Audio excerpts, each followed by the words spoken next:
What's up, everybody? Welcome. You're listening to Sean and Tristan New Cross, aka the Sports Warriors. What's up, my dudes? Sean, it's showtime or is it one time? It's relatively Keith Thurman's time.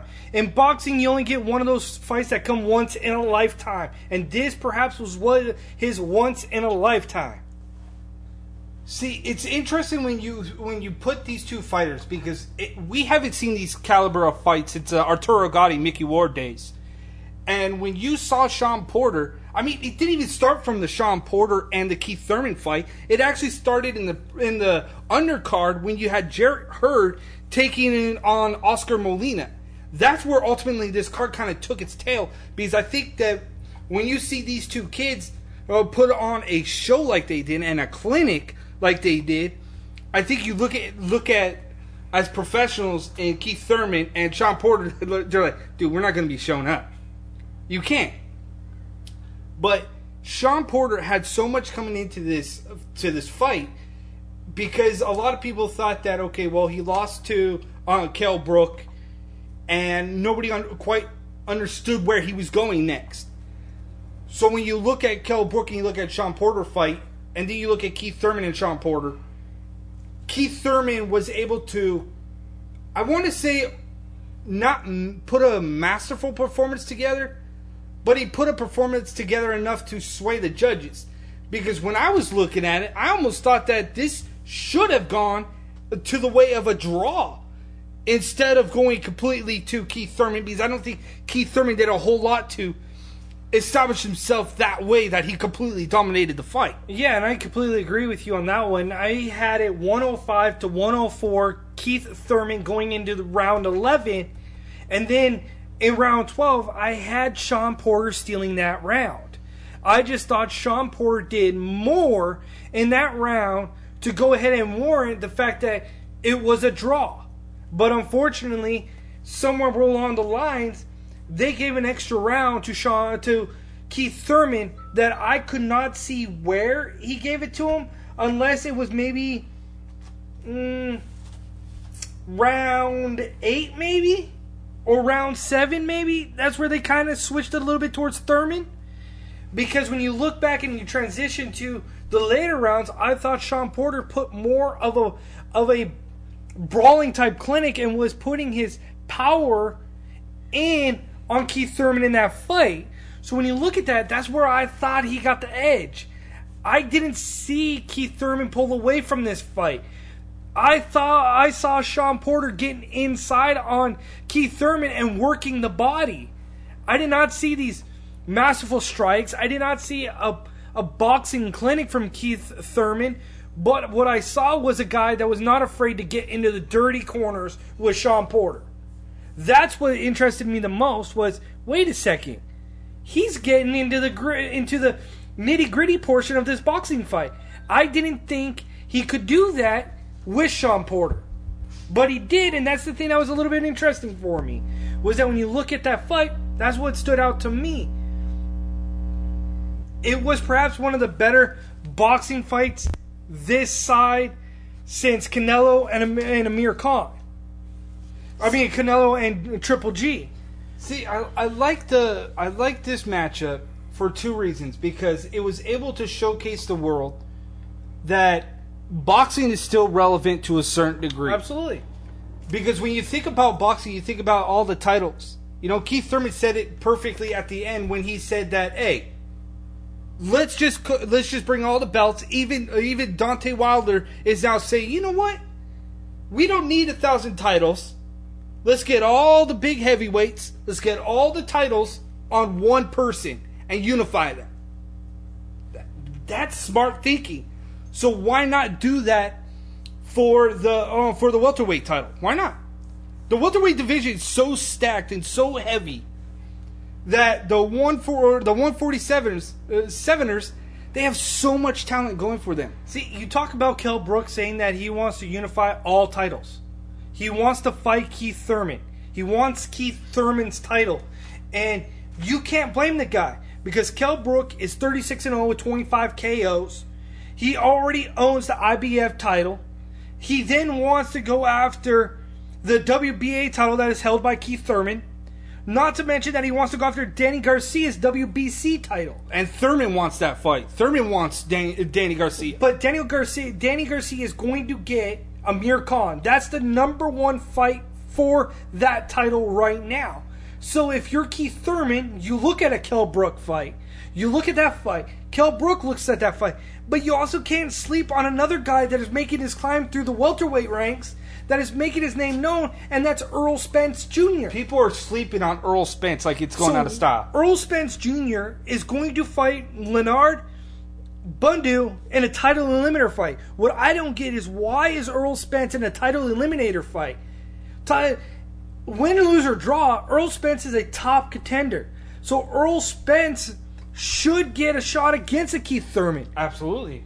In my eyes, he should get that chance to go ahead and solidify his name at the top of the welterweight ranks, so that way, you know what, then there's that title eliminator shot. He hasn't even gotten a shot at a title yet. Why is he in this area to get booted right out? That boggles my mind. But the boxing in the welterweight, it's a feeding frenzy, and Kell Brook is leading the charge right now. See, Canelo in the middleweight division did the same thing. Spoke up and said that he wanted to be the best, wanted to beat the best.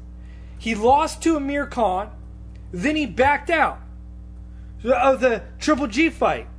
So you look at everything else that's going on, you just want to see that if Kell Brook's going to talk the game, it stays right there. Then, yeah, you go ahead and you look at the one that stood out to me was the Jarrett Hurd versus Oscar Molina fight.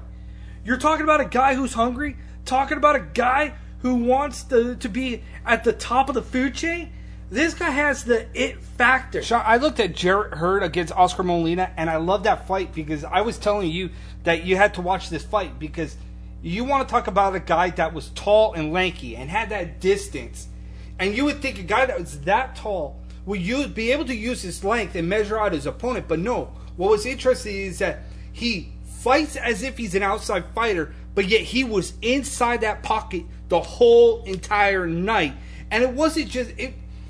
One reason why I say that people should have watched this fight, because, like I said, it wasn't completely masterful, but what was so enticing to this fight was that you had a man that looked like he was a natural outside fighter. But when he got inside that clinch, the way that he was able to dirty box, the way that he was able to still get his hands inside at close range when he had that distance was incredible to see. Because he was able to, at will, pick apart his opponent inside the trenches. And when you see that, you don't see it too often. You always talk about that you have to be able to box inside. And you can't be afraid to get in there. When you want to see a clinic on how to box inside, just look at Jarrett Hurd. Just look at him. The fact that he was in there and he was just basically slapping Oscar Molina, it was one of those things that I was like, dude, he's straight up getting worked. So go back, watch that fight. Go back and watch Keith Thurman versus Sean Porter, and you'll see what a strategic performance it was by both parties. Two different styles clashing at two opportune times, and making boxing what it is. So for that, you got to give props. And where PBC is going with this, with what they put on, is incredible. The fact that you've got a champion in Keith Thurman who came out and said, I'm not going to fight on pay-per-view. I'm going to fight on free TV, because I grew up when there was no pay-per-view. Right? When I couldn't afford a pay-per-view. When you could see a Sugar Ray Leonard or Oscar De La Hoya on live TV. Yeah. That's what made it interesting. That's why people bought into it. And for it now to kind of graduate to where it is right now, it ultimately had to. And you look at Keith Thurman, you look at Earl Spence Jr., you can look at Sean Porter, you look at all these guys that are coming through the ranks right now. And one reason why it has so many people chomping at the bit and talking about it is exactly because it's on free TV. It gets people interested in it. People were interested and invested in these two fighters. You know, people were talking about the Jarrett Hurd and Oscar Molina fight. You look at the Deontay Wilder situation right now, is that he's on PBC and he's talking about going against a guy that just fought on I think it was on Showtime or HBO, one of the two. Can't remember his name, but they're looking to unify the titles. He's looking at Tyson. Tony, I think is his name. Tyson Fury? Yes, Tyson Fury. Looking at him to take another title off of him. So you got multiple fighters that are thinking, okay, well, long term about the sport instead of what is best for business right now. Right now, it's we need to get all the interest, everybody into what makes a good fight a good fight. So why not? People don't want to see these makeshift fights. Oh, well, I want to build up this guy, so I'm going to feed him this guy. Fight fans see right through that BS now. They do. And speaking about seeing right through that BS, okay? We already saw the BS between Canelo and Triple G. The inability to come together for a fight. The other one is that Amir Khan stepped up to the plate and took on a beast in Canelo. But you begin to wonder, why is it that Danny Garcia is still waiting to face off against Amir Khan? Right. Why is that fight not happen? Did he really get some screws knocked loose to the point that he's afraid to come back right now? That he needs to make sure he's 100% dialed in? Is that what's going on? There's so many question marks that are going into boxing right now in the middleweight division, in the welterweight division, about what's going on, because now apparently there's stall tactics. They're stalling for this, that, and the other. Don't lose momentum. Keith Thurman says he'll be watching the Earl Spence fight. Who's not? Every single person is going to have their TV glued to that fight. Because at this point, this is what you need. August 21st. It's going down, Earl Spence versus Leonard Badu. And you're going to see Keith Thurman potentially be in attendance for that fight. So if that fight goes Earl Spence's way, is Keith Thurman going to be in that ring? Are they going to announce that fight right then and there? Yeah, see, I think they have to at this point. But I also think that for the two top prospects, Jarrett Hurd, I think that's going to be an interesting situation for him too. Is because we're talking about who Keith Thurman can fight or who Sean Porter can fight. But Jarrett Hurd, I think that within a year or a year and a half, this guy's going to be a title contender. And people's going to have to remember the name Jarrett Hurd. And I think he's going to get either the Chalo brothers, which are identical twins. And I had a double take for a minute because I thought we were identical. I look at the Chalo twins and I'm like, both their names are almost spelled exactly the same, except for one has an A and one has an E. That is it. That's the only thing that separates them apart. Because they fight the same, they talk the same, they look the same, they even spell their name close. It's crazy that you have two identical twins and they both hold titles. So I think that we're going to start seeing the Chalo twins coming up through the ranks. I think one of them or Jarrett Hurd at some point going to get Miguel Cotto, and that's going to skyrocket the division for the 155. That's where we're at right now with the longevity now of the super middleweight as well as the welterweight division, because they're now gaining traction. That's boxing right now. They got to find the momentum, and they're trying to ride the wave without rocking the boat, so to speak. And they're teetering right now on rocking the boat, rocking the momentum that they do have. But you know what? We'll be right back. We are the New Cross Brothers Sports Warriors right here on Blog Talk Radio and YouTube.tv. Excelsior in Paris Rex. Live long and prosper. Up, up, and away. Now that's my personal favorite. Fanboy Nation is welcome to Fanboy Nation magazine, the home of all things fanboy and fangirl. Not just the sit stuff you can get anywhere else. Only at Fanboy Nation will we go beyond the generic questions of what's your favorite pencil? What kind of strings do you use? And how did it feel when you put on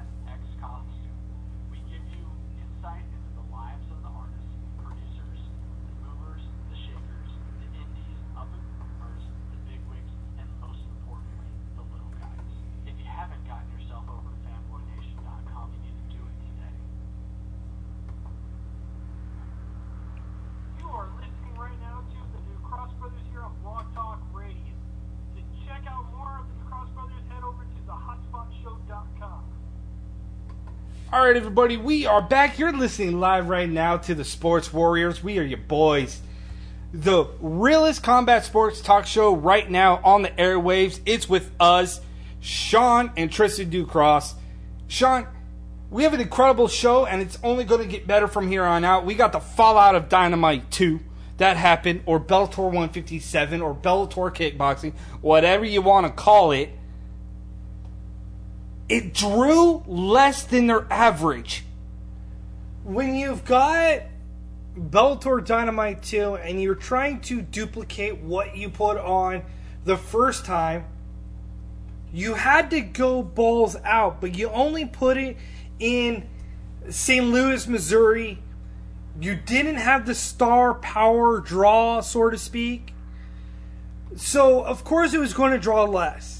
Nobody's that interested in Rampage Jackson anymore, and that's the shame. He was up against a guy named Ishii, who at the time wasn't a known commodity, so to speak. You didn't have the same vibe around the Dynamite. So it was just another Bellator event that featured kickboxing.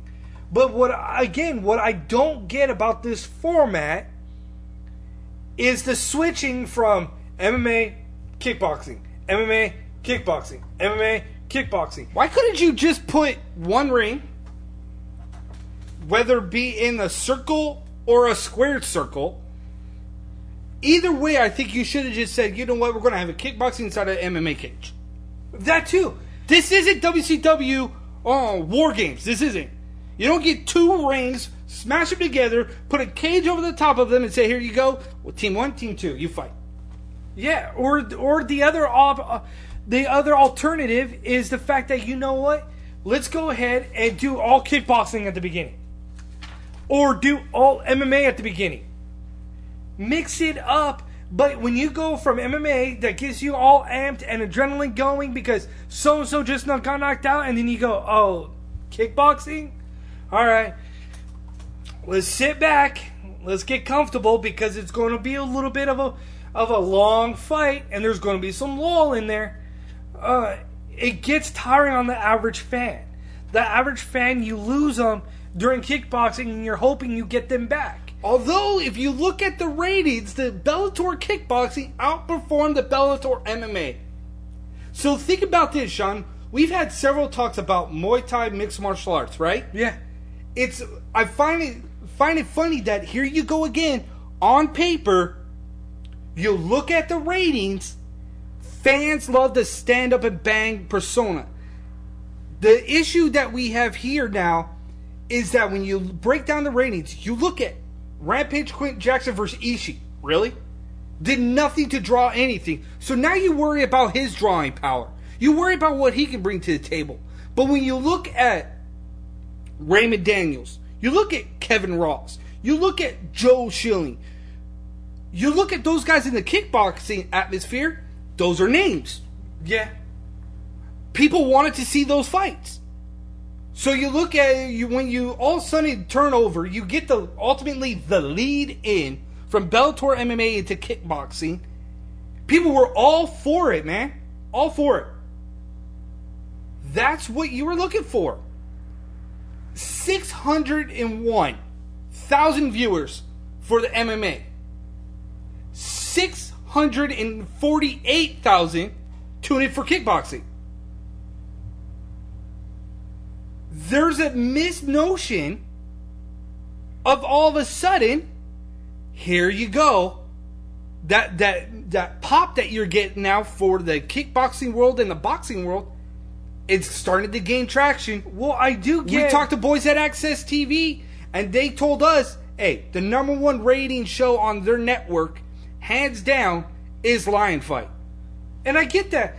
I get that what Bellator's doing with kickboxing, with the guys like Raymond Daniels, Kevin Ross, Joe Schilling, among others, is starting to gravitate towards that. I get it. I get where you're going with that. But to put them one-on, one-off is the thing that turns off an average fan. That's the issue I have. You're trying to gain momentum, and you're losing the fans. You're losing the fan. You've got to keep something that gravitates you. So if kickboxing is the side that fans are gravitating towards and not the MMA side, then maybe you finish off with the kickboxing and highlight it. Because maybe you realize that the Matt Mitrones, the Rampage Jacksons are not the selling portion of that card, but highlighting the Kevin Rosses, highlighting the Raymond Daniels, highlighting the Joe Schillings. Maybe that's the proper way to go.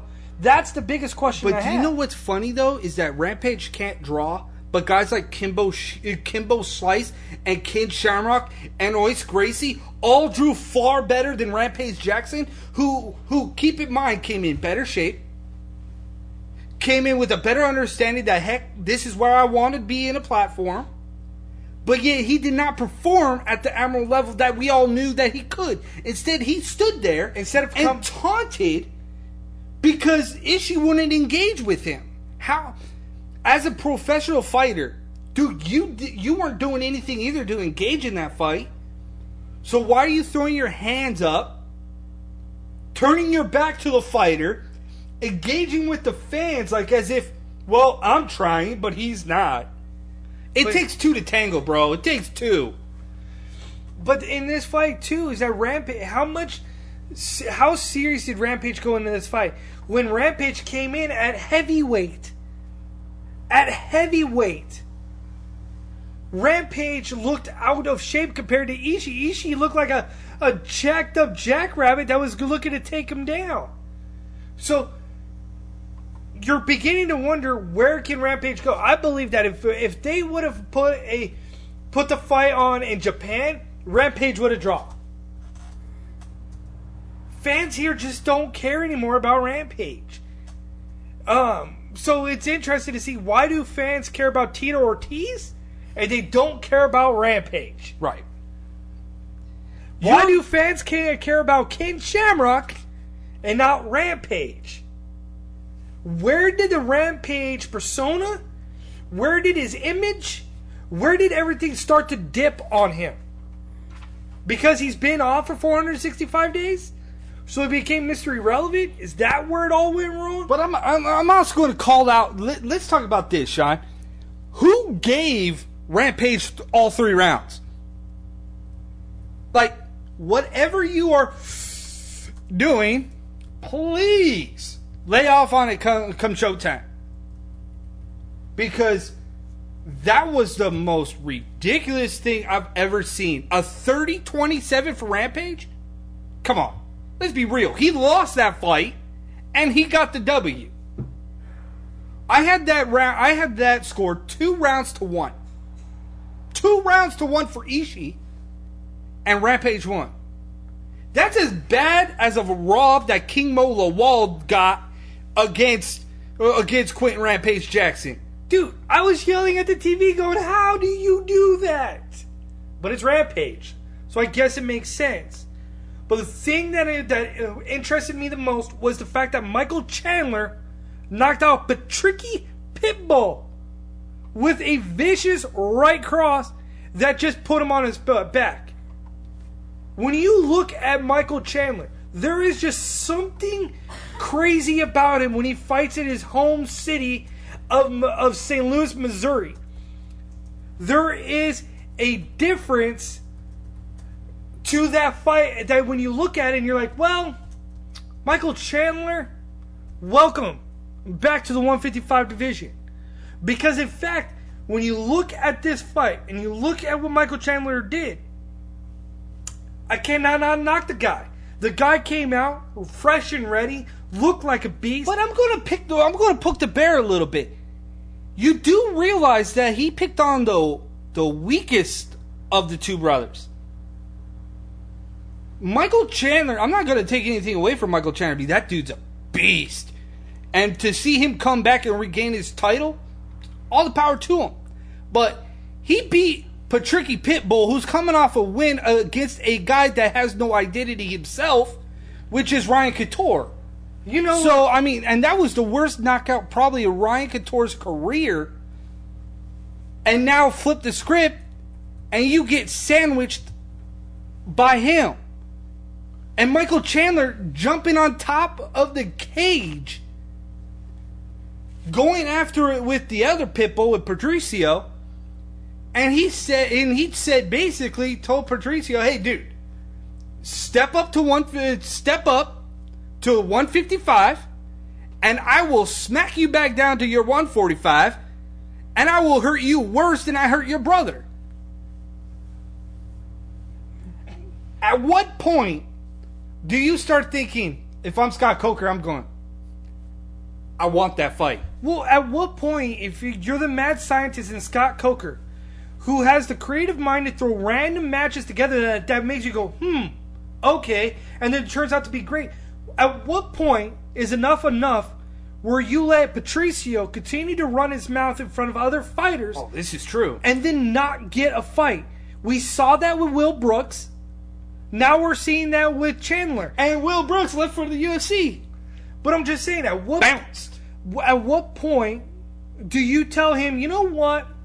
Move up. We're going to make you fight a Michael Chandler and say it is what it is and give the fans what they want. Because at some point, Patricio needs to just stop talking.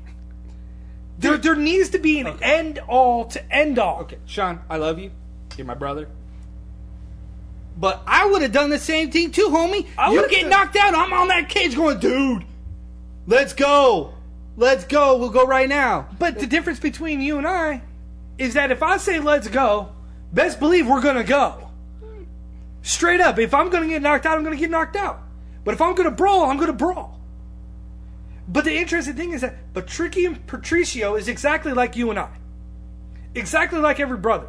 We're going to stand up for one another. We're going to defend one another. But the other thing, too, is one of us is good at one thing, the other one isn't. Right. It's just a reality of the situation. As a brother, identical twin, whatever it may be, one of you is going to be better at something than the other one. Absolutely. Just the way it is. And that's what comes down with Patricky Pitbull. Why he was even in the realm of Michael Chandler for this title shot is beyond me. I would have went out of the way and given this title shot Michael Chandler versus Josh Thompson before I would have given it to Patricky. But see, Josh Thompson, again, gets injured before a title fight. Like, you can't make this stuff up. You can't with Josh, with the punk, because he gets thrown into a spotlight, expected to excel at, and something happens along the way to derail him. Here's a man I was supposed to be. Dude, again, here we go again with Michael Chandler talking. I like this guy. I want to hear more of him talking, because he looked and said, hey, Josh Thompson, I want to be your Huckleberry. Right? Who says that? At this point, you want to see these two fight. You want to. Because nobody wants to see a Benson Henderson go from 175 to getting to basically look like he was a sparring partner to Andrei Korskowski. Yes. Korskov. So let's pause on that for a minute, because there's no way he should go from 175, look like a sparring partner, drop down to 155 to get another title shot. Dude, you failed at one already. So, I like Benson Henderson. He brings a lot to the table. But when you look at the drawing board and you look at Benson Henderson announcing that he's dropping back down to 155, I mean, come on. You only can hope that he can regain some steam, or else Dana White's looking like a genius saying that he wants somebody that was in the top 15. And right now, Benson Henderson is not looking like he's in the top 15. Oh. Not even in Bellator. So you're hoping that at 155 he regains his steam, regains his mojo, brings that toothpick swag, and brings it back and dominates at the 155. And can we just take the mic away from that guy? Because he's not a very intellectual person when he's actually carrying on a conversation. I don't know if he was camera shy or what, with Sean on one side and Jimmy Smith on the other. I don't get it, but I'm digging the new Chingo tee by Jimmy Smith, though. Right, the little thing right here? Yeah. Pulls it off. Some of it works, some of it doesn't. Jimmy Smith can pull it off. But what apparently is working is then you go back to, let's go back to what's not working. And what's not working is the fact that Matt Matrone's stand-up? No, Joe Schilling can't buy himself a break. I never understood, Tristan, the hype behind Joe Stitch-em-up Schilling. Because ever since I've seen him fight, I'm not impressed. I'm not impressed outside of the knockout of Melvin Manoff in San Diego. That was the last time I was impressed. But I'm not impressed with Joe Schilling because I'm more impressed with the fact that Cato said that Joe Schilling is a big glove fighter. He's a small glove fighter. Knocked him out with a Superman punch. Then goes over to Joe Schilling's realm and knocks him out with a spinning back fist because Joe Schilling was chasing a guy down with his back exposed. Dude, you can't keep calling people big glove fighters because you're a small glove fighter. You can't keep saying that. Eventually, somebody's going to crack you. And that's exactly what happened. He got cracked. Cato hasn't been the, I guess you would say, the hype train got derailed on him because of his flashy knockout last time. Cato's nothing special. Nothing. Off the juice, I don't think Schilling is that much more than, the sunglass wearing, I'm almost say the eyebrow raising. There's so much hype built up around him. There is, and I just don't see it. And it's being said that Cato got lucky. You said Cato got lucky, but like myself and my wife said about Cato, is that sometimes in the MMA field, in kickboxing, whatever it may be, that's all it takes. Is that when you look at it, is that all it takes is to get that one shot that's lucky. You had to have known it was a bad idea from the get-go when you're chasing a guy down when his back is to you and you're running away, and you had to have known that you chasing a guy like that is not the best idea. See? And even in the chat room, if you guys want to talk to your boys, Sean and Tristan Ducross, hit us up on Facebook, Sean and Tristan Ducross. You can add me on Tristan Ducross. I have a chat room going right now, but our boy Skippy Cohen said it best, is that you want to see what Joe Schilling really is, go to YouTube and look up the video Eddie Walker, and you'll see what Joe Schilling really is.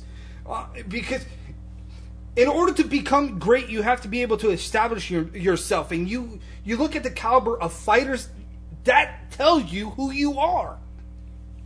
That tells you exactly who you are. I'm sorry, it does. And everybody has this whole entire idea of what makes a star because you put on a couple flashy highlights.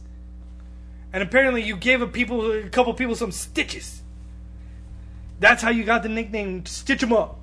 But then again, we've talked highly of this one cat.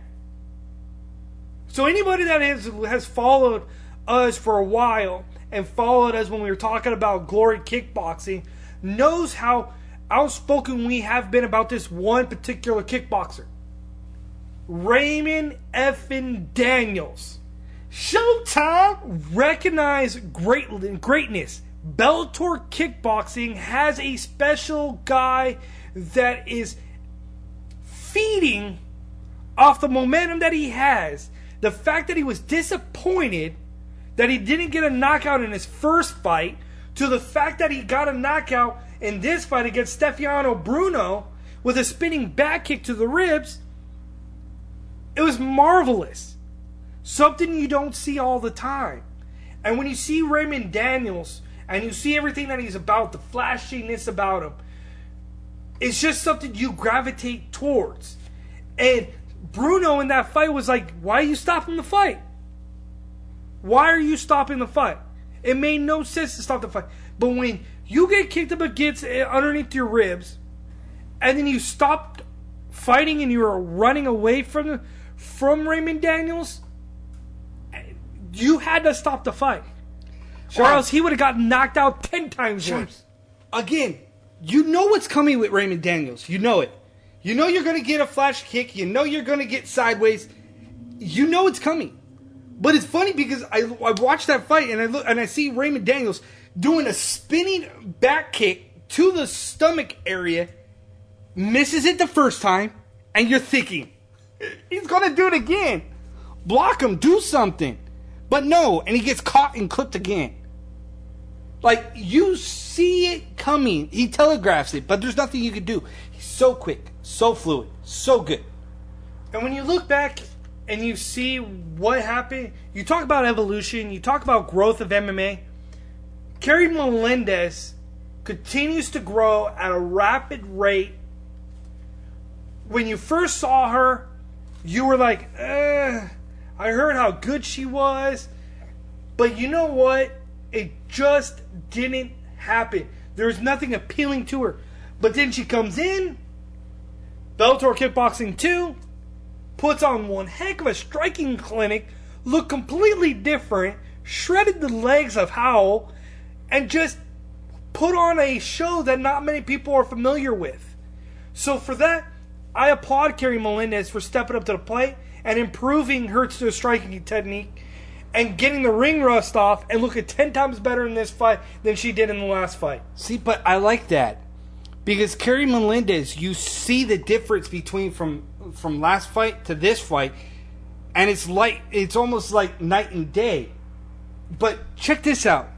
You want to talk about night and day? We're going to talk about Epic Fighting 31 that happened over the weekend in San Diego. You want to talk about night and day performance?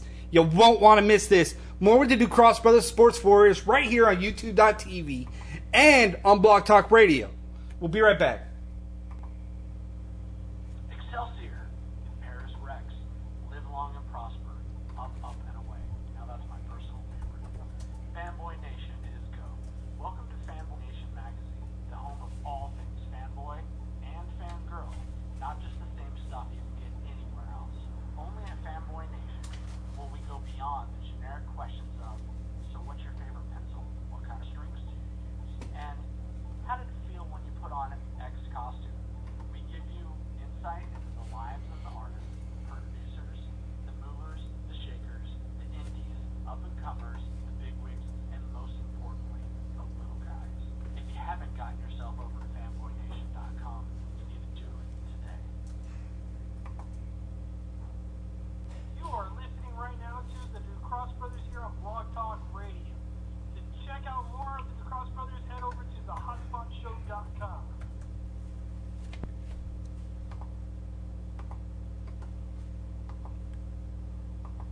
All right, everybody, we are back. You're listening live right now to the Ducross Brothers, the Sports Warriors. I'm Tristan Ducross. Along my side, as always, is my partner in crime, the one and only Sean Ducross. Sean, huge week in MMA, let alone in amateur ranks. We got to sit cage side, see two of the craziest, flashiest finishes at Epic 31, aka Epic Fighting 31, in San Diego at the 4 Point Sheraton. It went down. And one of the fights that still has us talking today, mostly because we got to sit down and talk with Russ Edwards, was the fact of Lacey Lodes, her evolution and her growth as a fighter from when we saw her to her last fight at Epic 31. We always talk about growth and evolution in mixed martial arts. And it's how far you can take it to understand it. And the way that I see it is it's a rather simple thing to if you really think about it, because if you want to become good at something, you put in the work. And according to all the reports that we have, Lacey puts in work from when she leaves as a lawyer to when she goes in and fights in the cage. It is all work. It is every day. It is consistent. She listens to her coach, Russ Edwards. For 3 months, she put in hard work. And that hard work paid off to what they call the make 'em wiggle. Lacey Lodes, that's what we're going to call the new finisher. You can thank Russ Edwards for this one. Russ Edwards for that one. Make her wiggle. So, the next time she fights, we're going to have to start, make sure that people or her corner people or family and friends start the chant of, make her wiggle, make her wiggle. Because that's what happened in this fight with Helen Williams when she won, was the forearm to the throat submission that you relatively do not see too often in MMA. But the fact is that you saw her fight before, and it left you scratching your head like you saw something there with her, and that there was something there. That if she could put it together, she was going to be a beast. Because you hear how good of a ground game she had, but for whatever reason it didn't happen. But it happened in this fight. And she made quick work of Helen Williams. And it was just one of those things that you saw evolution. You saw her evolve in this fight. And ended up stopping the fight in the second round. And it paid dividends. She came out and looked completely different. She came out, 2 solid leg kicks to start off the fight. Let Helen Williams know that, you know what, I'm here to bang. But at the same time, I knew what my ground game was and showed everybody that was in attendance what great ground game she did have. And that's what kind of set the tone for the rest of the evening, was that there was a couple of good fights going into Epic 31 that did leave you going, okay, I buy that. And in that case, this was one of them. You and I tried very hard to get her the submission of the night because it was an impressive win. And to have a forearm submission that you don't see too often, you would have thought everybody else would have seen that, but unfortunately, submission of the night went to one of the Kim brothers with their arm bars. And again, the Kim brothers came out and finished their fight in relatively quick fashion with a little over a minute in both fights. Both finished with arm bars. You're beginning to wonder if there's anybody that can really challenge them. They're going a little bit further in each of their previous fights.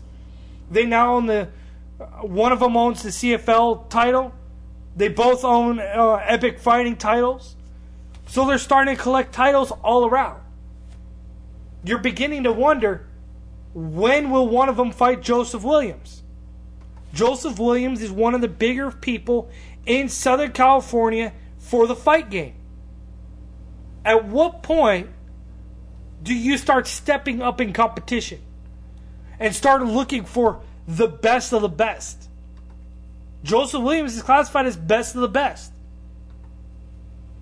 So it's going to be interesting. And yes, I know I don't put emphasis on which one because it's hard to tell which one. So I just keep it simple. You can put 2 and 2 together and figure out which one I'm talking about. But the Kim brothers, is it just me or do the Kim brothers actually feed off of each other?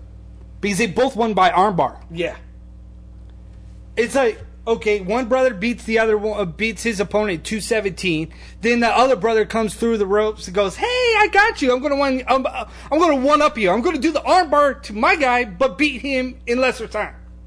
Yeah, won his fight, whichever one. Won his fight in 1:14 seconds, which was Josh Kim. And Josh Kim continues to impress as he was crowned the new Epic 145 champ. Who defeated Alec Kilbrew in a late switch of the two. So when you look at everything that was going on, the Kim brothers are impressing, don't get me wrong. But I just don't see them at the top yet. They're feeding off the momentum. They've got the momentum. They've got everything going for them. And they've got a wide range. Just need to bring them down a peg a little bit. They've got such a wide range of talent that is ridiculous that you haven't seen in quite a while. But bring it back a little bit. Bring back the hype a little bit. Because this is just amateur. Be humble in your wins. Be humble in your defeat. Conor McGregor said it best. Absolutely. So just bring it back just a tad. Okay, so we got the Kims out of the way. Let's talk about what I wanted to classify as a weird change of the guard. Because we had Spike Carlisle take it on Jeremy... what was his name? Jeremy Fausto something or other? Come on, Sean. Fatarusso? Something like that? Jeremy Fatarusso? Yeah. I hope I didn't butcher his name. But Spike Carlo, he was supposed to fight Dante Stubbs, and I know what happened to Dante Stubbs. I would put that kid on blast. I really would. I'm literally biting my tongue at doing it. But you feel bad for Spike Carlisle, who went into camp to train for Dante Stubbs. Person, and then you come in and you get a totally different opponent from what you were training for. And you get a guy like Jeremy Fataruso, who was taller than Spike. 10 times bigger than Spike. Bigger than Spike. The difference in body mass was ridiculous. And something I'll give him credit for, because he took the fight on short notice, but Jeremy used his wrestling skills to the T, almost like Daniel Cormier kind of style, that, well, I'm not going to outslug him. I won't be able to outfight him, but I'll outgrind him. And that's what Jeremy Fataruso did. But if you're Spike Carlisle, you had to have been ready for all aspects. That's when you know you're an elite fighter. When you can prepare for all outcomes, not just for the fighter. So when you look at Spike Carlisle, that was probably just the amateur ring rust, so to speak. And you've got to look at that fight. That the amateur side of Spike Carlisle came out in this fight with the inability to be prepared on all aspects of the fight game. Strong fighter, coming in 6-3, very impressive. Was on a 5-fight win streak. So, yeah, he did what he needed to do, but unfortunately just wasn't enough, and he lost to Fataruso. But then you look across the board to the boys that apparently know us in Tahiti. I was surprised. I was like, dude, we are well known in Tahiti.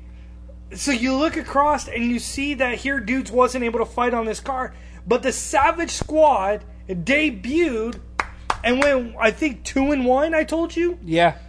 Henry Burns was an interesting heavyweight.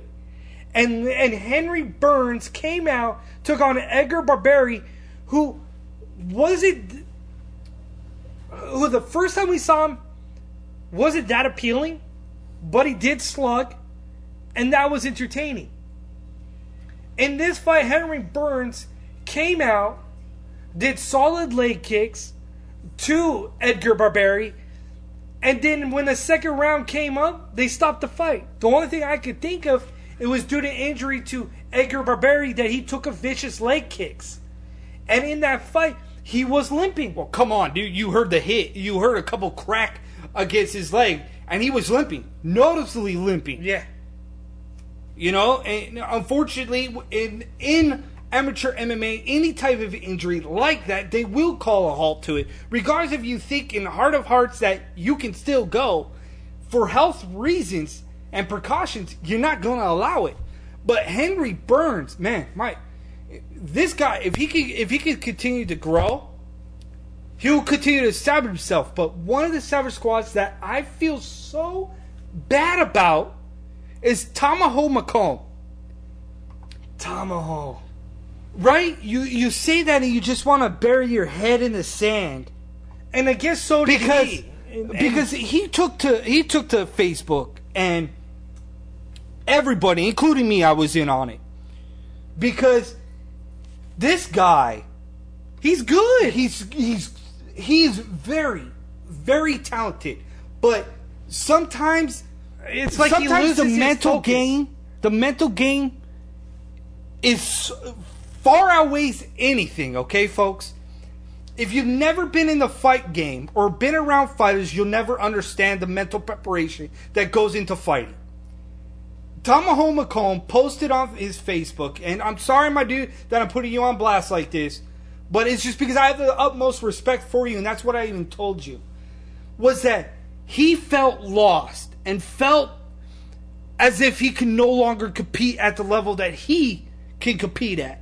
That he has to go back home, sit down, and reevaluate himself. But he doesn't.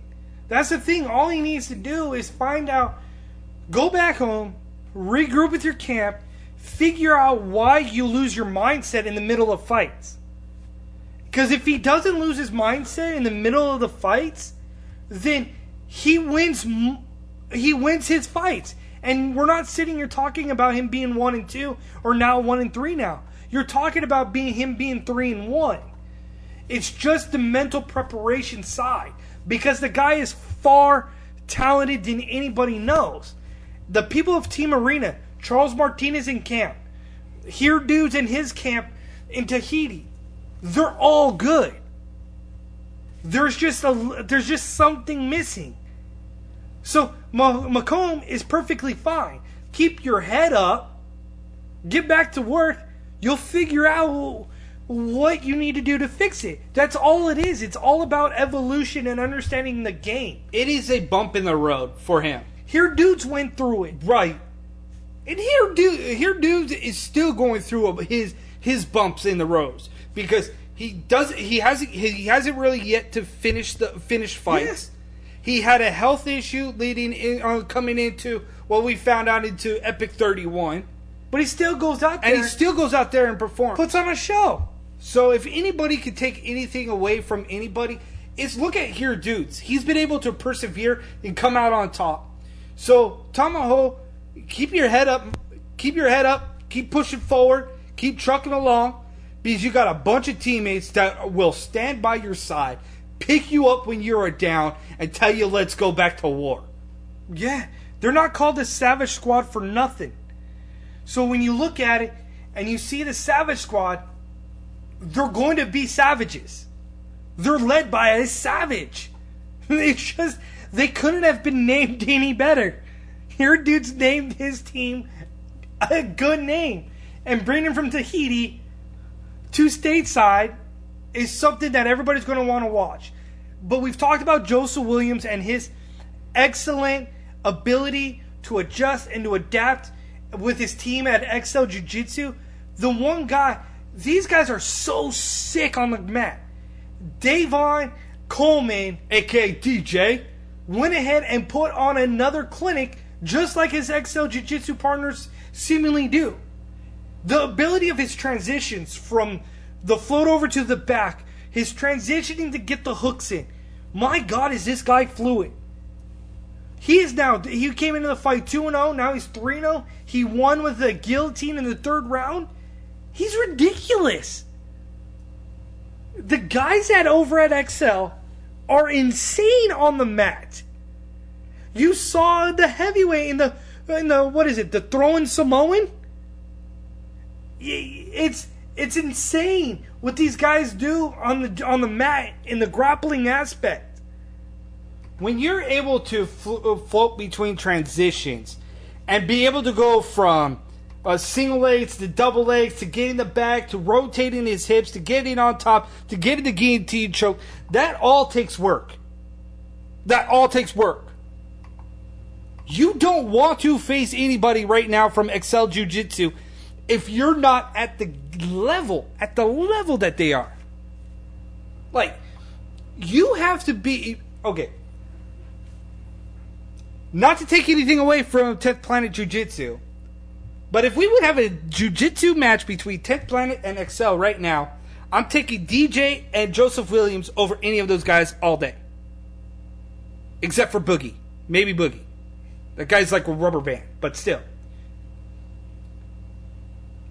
Those two guys right now are taking jiu-jitsu to a whole nother level and another experience, because they mesh it very well with mixed martial arts.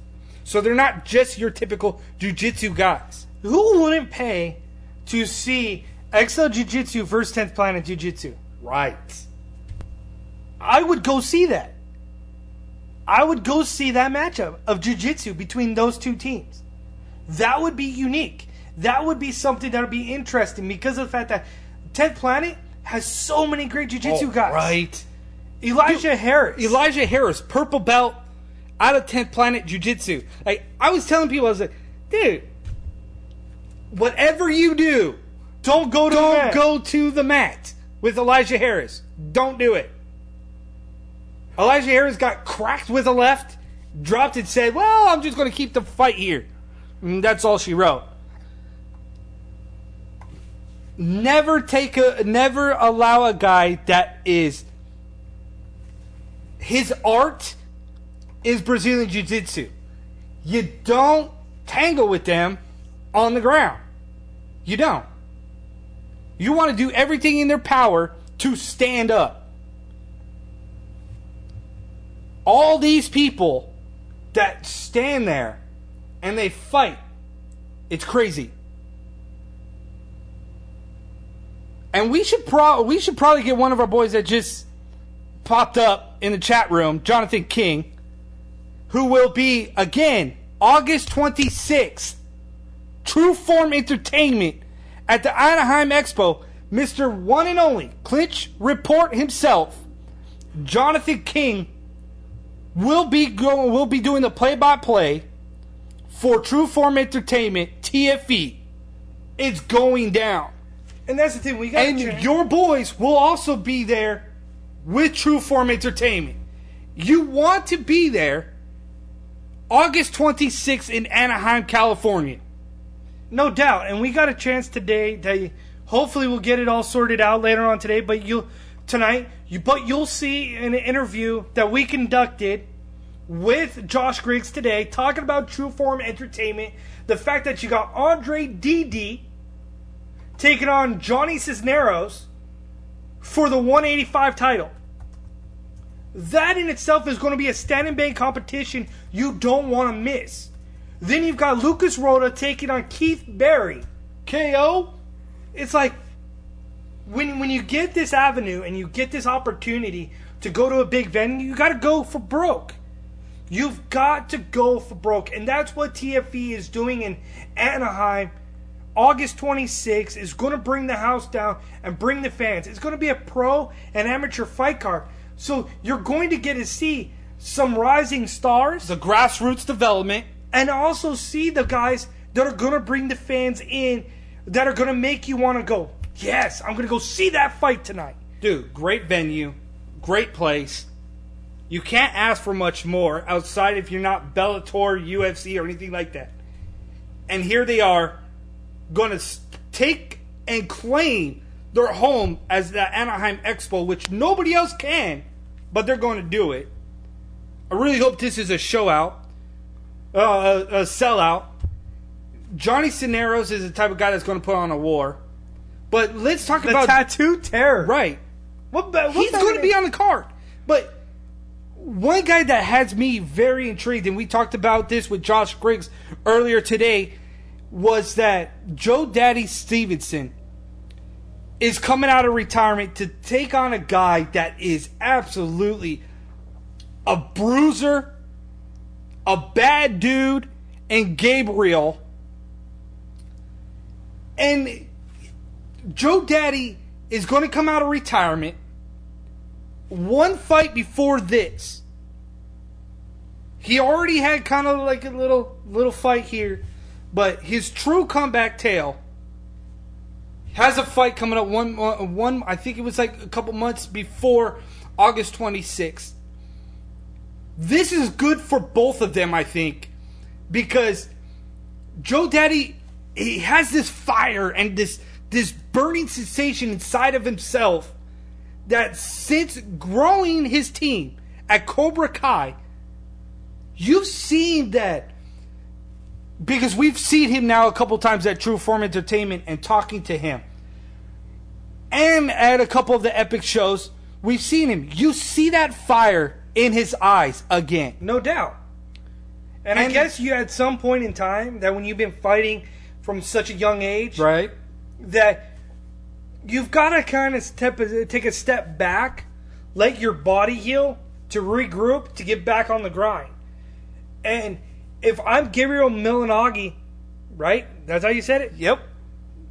So if you're Gabriel... or something? Yeah. Yeah. Half a dozen or the other. Josh Griggs said, dude, I'm not even pronouncing that. You got that. So I tried. If I failed, my apologies. I'll just call him Gabriel. So you look at Gabriel, and he's a stand-up striker with the ability to grapple and the ability to take the fight to the mat. You look at Joe Daddy Stevenson, he's the exact same thing. Grappler, take it to the mat. You may see these two stand up and bang. Josh Griggs said it too. You may very well see these two standing there punching each other in the face. That's where we may be with this. So it's going to be an interesting night of fights, but you're going to want to stay tuned to see what are the other fights on this card, because it's going to feature the up-and-comers and it's going to feature the pros. So Can't forget about the grassroots. Right? So stay up with your boys, the Ducross Brothers Sports Warriors, on Twitter at the Ducross Bros. Hit us up on Facebook, Sean and Tristan Ducross. Like our fan page, Ducross Brothers. Check out our website, www.thehotspot.show.com. Until next time, we're out, and we're the Sports Warriors.